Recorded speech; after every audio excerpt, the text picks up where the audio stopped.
Managing your finances during a mental health crisis. Hello, welcome to Women's Financial Empowerment Group. I'm your host, Ruth Agbeloso. Thank you so much for visiting my channel. If this is your first time here, please go ahead and like, share, and subscribe, and leave a comment. If you've been here before, thank you so much for coming back. Please go ahead and like, share, do all those wonderful things, and hit the notification bell. That way you'll know whenever I upload a new video. On this channel, I discuss all things money, making money, saving money, investing money, and more. So you're gonna wanna come back over and over and hear what I have in store for you. I am a financial coach, and it's my job to help you get from point A to point B in your financial journey. So if you think that financial coaching or financial consulting may be right for you, see my information in the description box, and let's figure out whether or not we'd be a good fit to work together.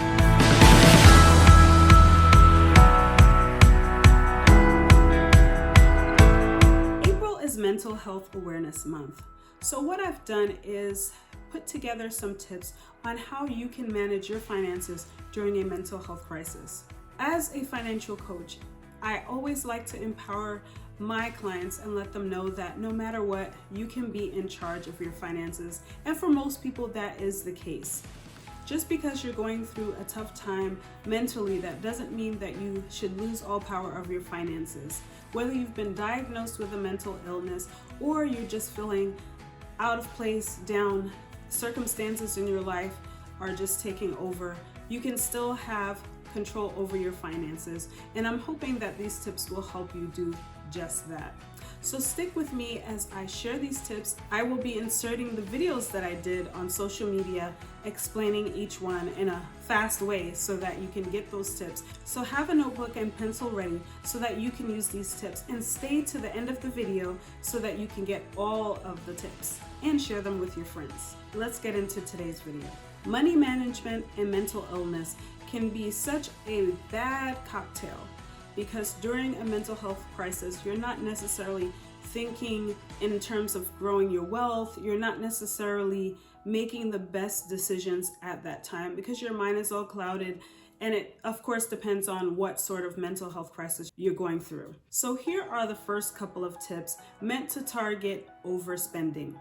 Hello, May is Mental Health Awareness Month, so I want to give you some tips on how to manage your finances during a mental health crisis. Number one, keep a journal. I know when I get depressed, I tend to buy chocolate. I tend to veg out on chips or something like that. Some people go shopping, so it's important to keep track of what you're actually spending money on when you have a mental health crisis. That way you can put some steps in place to avoid that unnecessary spending the next time.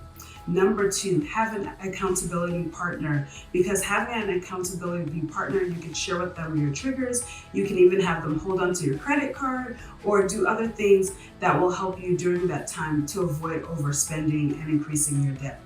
Here's a couple more tips that are aimed to keep you organized so that during a mental health crisis, you can be prepared and things can flow in your life, even though you're struggling. Hello, Ruth here with another video on how you can manage your finances during a mental health crisis.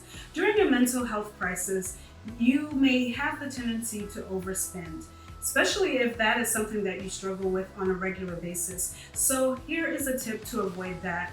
Delete your credit card information from websites and apps. That way, if you want to make a purchase, you'll have to do the extra step of looking for your credit card, entering it, and all of that stuff. Tip number two, make a list of all of your essential items that you pay for every month, such as your rent, utilities, food, and also items that you need to manage your mental health. That way you're taking care of those things, and set up systems in place so that those things are automatically taken care of, or they're right at your fingertips and you can attend to them. This next one has to do with paying bills on time. I know for myself, when I went through a lot of anxiety, had a really tough time in my life, and when anxiety hit, I avoided opening up bills for quite a long time. Not just bills, but other financial documents and I guess other important mail. So here are some tips to help you get through that so that you can stay on top of all of those. Ruth here with another video on how you can manage your finances during a mental health crisis. If during your mental health crisis you have a tendency to avoid opening mail due to anxiety, here are some tips that can help you with that. Number one, put all of your important mail in an envelope and pick a time of day that's less stressful to open them up, write down any pertinent information, then set a time and date that you're going to follow up as necessary. Number two, open your mail with an accountability or support person. So that may look like taking it with you to therapy or to a case management session or sitting with a trusted friend. The next tip has to do with reaching out to financial institutions when things have not gone so well. So you've gone a month or two or more without paying your bills or something else, some other mess up when it comes to your finances. So you need to reach out to financial institutions. However, that causes you anxiety. Here are some tips on how to combat that. Hello, Ruth here with another video about how you can manage your finances during a mental health crisis. If making phone calls to creditors or other financial institutions makes you anxious, here are some ways that you can overcome that. Number one, choose a date and time that's less stressful for you to make the phone call and make sure that you have notes written down for what exactly you want to say. Number two, when you call an organization, let them know that you're having some mental health challenges that makes it hard for you to manage your money and see whether or not they have something in place, some sort of accommodation to help you out. Number three, if you call an organization and they say they don't have anything to help you out or they refuse to listen to you, ask to speak to a supervisor or manager so that you can get to the bottom of whether or not they really have nothing. I hope those tips have been helpful to you. I know that they have been helpful to me. We all struggle from time to time with mental challenges because, let's face it, life can be really difficult at times.